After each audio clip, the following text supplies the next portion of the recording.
Hello friends, welcome to my channel. आपका स्वागत है टीएस क्लासेस में। आज हम आपको प्लेटो का न्याय सिद्धांत पढ़ाएंगे, प्लेटो थ्योरी ऑफ जस्टिस।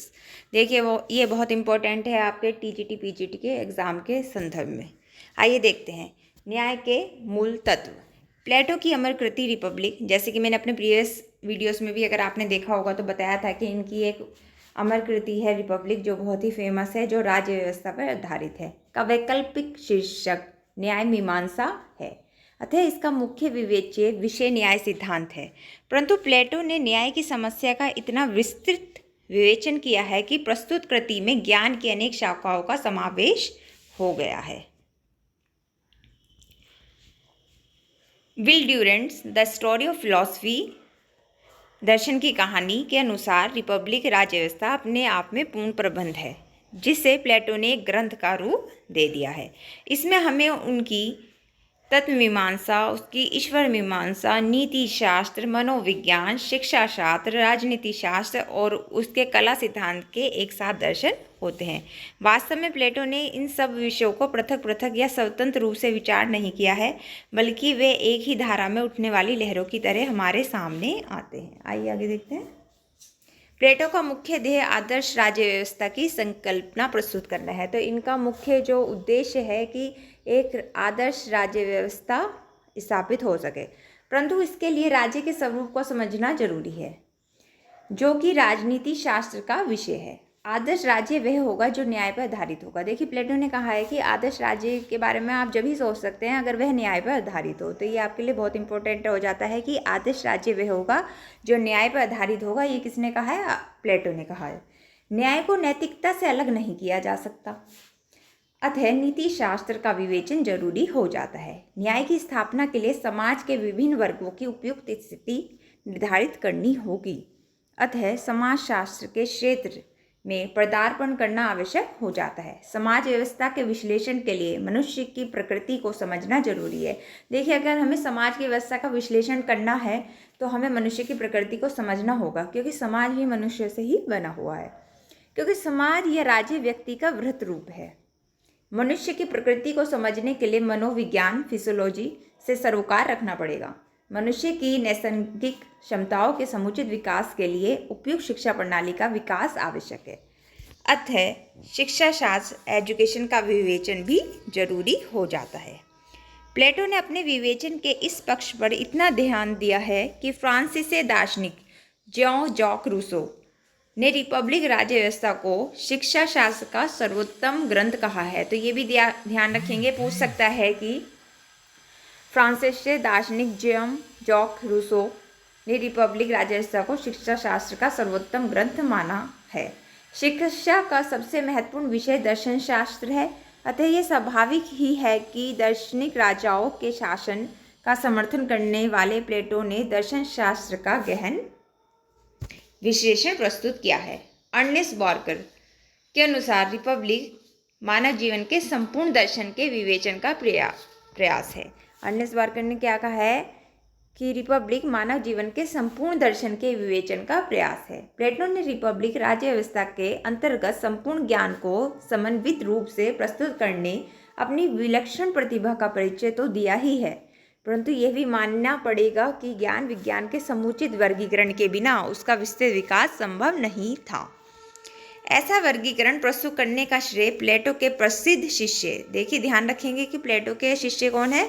अरस्तु को है। यह बात महत्वपूर्ण है कि अरस्तु ने प्राकृतिक विज्ञानों, तत्व मीमांसा, नीति शास्त्र, राजनीति शास्त्र, सौंदर्य शास्त्र इत्यादि विषयों पर पृथक पृथक ग्रंथ लिखकर ज्ञान विज्ञान के समुचित वर्गीकरण की नींव रखी। इस वर्गीकरण से भी नीति शास्त्र और राजनीति शास्त्र के निकट संबंध का संकेत मिलता है, क्योंकि अरस्तु के राजनीतिक सिद्धांत उसके नीति सिद्धांतों पर आधारित हैं। कुछ भी हो, प्लेटो जितना आदर्शवादी है अरस्तु उतना यथार्थवादी। तो ध्यान रखेंगे, प्लेटो है आदर्शवादी और अरस्तु है यथार्थवादी। ऐसे क्वेश्चन पूछ लिए जाते हैं। अरस्तु ने प्लेटो पर यह आरोप लगाया कि उसके मानव प्रकृति की स्वाभाविक कमजोरियों की ओर ध्यान नहीं दिया है और आदर्श राज्य के नाम पर उसने केवल कल्पना लोक की रचना की है। देखिए प्लेटो जितना आदर्शवादी है अरस्तु उतना यथार्थवादी, ये आप ध्यान रखेंगे। अरस्तु ने प्लेटो पर आरोप लगाया है कि उसने मानव प्रकृति की स्वाभाविक कमजोरियों की और ध्यान नहीं दिया है और आदर्श राज्य के नाम पर उसने केवल कल्पनालोक की रचना की है। यदि मनुष्य सचमुच उतना उदार होता जितना कि प्लेटो मानकर चलता है, तो सामाजिक संगठन में वे बुराइयां ही न आती जिनसे वह इतना शुद्ध है और जिन्हें दूर करने के लिए वह आदर्श राज्य का निर्माण करना चाहता है। प्लेटो का राजनीतिक चिंतन प्राचीन यूनानी दार्शनिक की इस मान्यता से शुरू होता है कि राज्य जीवन की आवश्यकताओं की पूर्ति के लिए अस्तित्व में आता है। देखिए, इनका राजनीतिक चिंतन किस पर आधारित है कि राज्य जीवन की आवश्यकताओं की पूर्ति के लिए अस्तित्व में आता है और सद जीवन की सिद्धि के लिए बना रहता है। प्लेटो ने तर्क दिया कि राज्य का उदय मानव मात्र की आवश्यकताओं से होता है। प्रत्येक मनुष्य को अपनी आवश्यकताओं की पूर्ति के लिए दूसरों का सहारा लेना पड़ता है। यही कारण है कि मनुष्य मिलजुल कर राज्य या समाज बनाकर रहते हैं। क्या राज्य की उत्पत्ति के किसी अन्य कारण की कल्पना की जा सकती है? प्राचीन यूनानी दार्शनिकों ने राज्य और समाज में कोई अंतर नहीं किया है। अब समस्या यह है कि राज्य को सजीवन का साधन कैसे बनाया जाए। यहीं से न्याय की तलाश शुरू हो जाती है।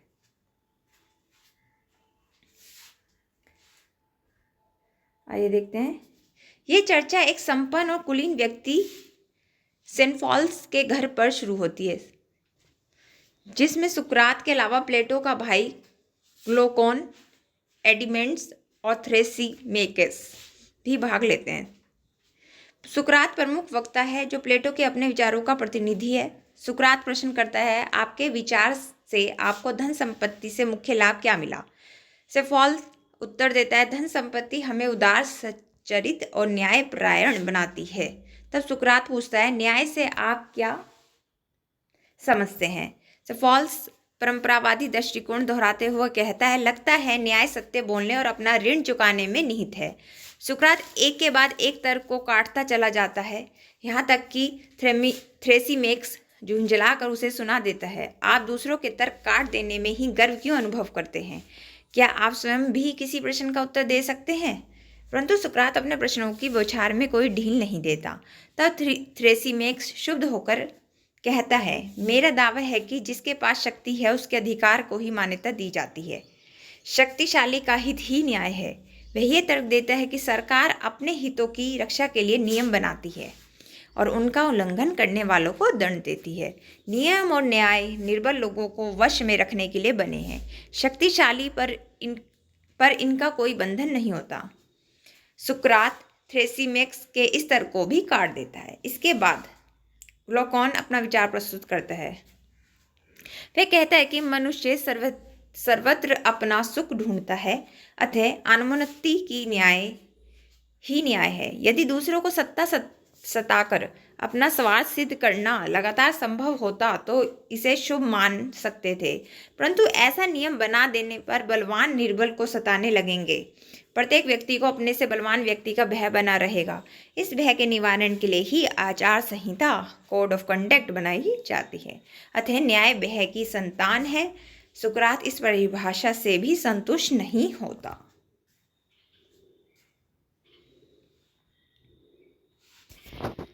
अंत में सुकरात अपना विचार रखता है, न्याय व्यक्तियों का परस्पर संबंध है जो कि सामाजिक संगठन पर आश्रित है, अतः समुदाय की संरचना के संदर्भ में ही इसका अध्ययन उपयुक्त होगा, व्यक्ति के आचरण की विशेषता के रूप में नहीं। जैसे दृष्टि के परीक्षण के लिए शुरू में बड़े बड़े अक्षर पढ़वाए जाते हैं, फिर छोटे छोटे अक्षर पढ़वाए जाते हैं, वैसे ही पहले हमें न्यायपूर्ण राज्य की संकल्पना करनी चाहिए, फिर न्यायपूर्ण व्यक्ति की संकल्पना करना सुगम हो जाएगा। परंतु जो राज्य यथार्थ जगत में हमें देखने को मिलते हैं वे अपूर्ण हैं, अतः वे न्याय के सिद्धांत का विकृत रूप प्रस्तुत करते हैं। हम जानते हैं कि किसी फलक पर त्रिभुज की आकृति बना देने पर वह त्रिभुज के शुद्ध रूप को व्यक्त नहीं करता, परंतु त्रिभुज से संबंधित सिद्धांतों को समझाने के लिए हमें त्रिभुज के आदर्श रूप की कल्पना करनी होगी।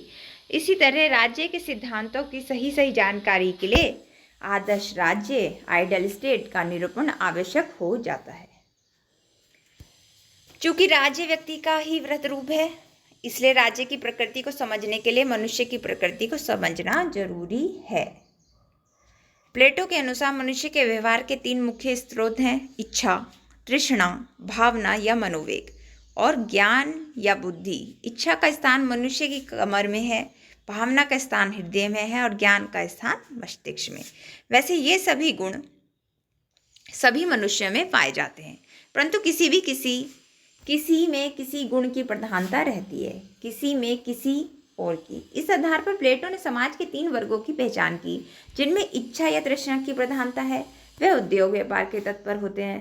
तो ये ध्यान रखें, जिनमें इच्छा और तृष्णा की प्रधानता है वे उद्योग व्यापार को तत्पर होते हैं। जिनमें मनोवेग भरा है वह सैनिक या योद्धा का व्यवसाय अपनाते हैं। जो ज्ञान से संपन्न है वे दार्शनिक के रूप में ख्याति अर्जित करते हैं। यदि हम मनुष्य की प्रकृति के लिए उपयुक्त सद्गुण निश्चित कर लें तो राज्य के लिए उपयुक्त सद्गुण निर्धारित करना सुगम हो जाएगा। तो ये ध्यान रखेंगे। प्लेटो ने 4 मूल सद्गुण का विवरण दिया है। इच्छा या तृष्णा के लिए उपयुक्त सद्गुण संयम है। अतः उद्योग व्यापार में संलग्न वर्ग को सद्जीवन की प्राप्ति के लिए अपने अंदर संयम विकसित करना होगा। भावना या मनोवेग के लिए उपयुक्त सद्गुण साहस है। अतः सैनिक वर्ग को सज्जीवन बिताने के लिए अपने अंदर साहस विकसित करना चाहिए। ज्ञान के लिए उपयुक्त सद्गुण विवेक है। दार्शनिक या बुद्धिजीवी वर्गों को इस गुण का विकास करना चाहिए। चौथा या अंतिम सद्गुण न्याय है, जो कि सर्वोच्च सद्गुण है। यह समस्त सद्गुणों के उपयुक्त संयोग का संकेत देता है, अर्थात व्यक्ति के संदर्भ में न्याय से तात्पर्य यह है कि तृष्णा को साहस का संबल मिल जाए और विवेक से मार्गदर्शन प्राप्त हो। तो आप इसके ये 4 गुण याद रखेंगे। आइए आगे देखते हैं।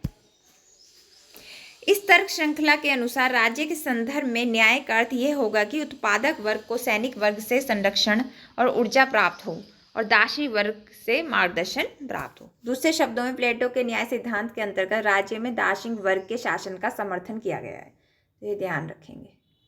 और सैनिक वर्ग तथा उत्पादक वर्ग को अपने अपने स्वभाव के अनुरूप भूमिका सौंपी गई है, जिन्हें अपने अपने लिए उपयुक्त सद्गुण का विकास करके दार्शनिक शासकों के नियंत्रण में रहने का निर्देश दिया गया है। प्लेटो का न्याय सिद्धांत को न्याय का रचना प्रकल्प मूलक सिद्धांत कहा जाता है। तो ध्यान रखेंगे, प्लेटो के न्याय सिद्धांत को न्याय का रचना प्रकल्प मूलक सिद्धांत कहा जाता है। इसके वास्तुकार के कृत्य का दृष्टांत देते हुए यह दिखाया गया है कि न्याय का उपयुक्त कार्य अन्य तीनों सद्गुणों को सही ढंग से समन्वित करना है।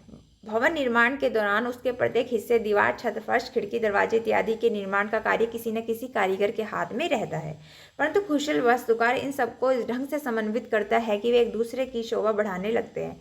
इसी तरह न्याय ऐसे सद्गुण है जो अन्य तीनों सद्गुण विवेक, साहस और संयम को सही जगह स्थापित करके उन्हें आदर्श समाज के सांचे में ढाल देता है। G.S.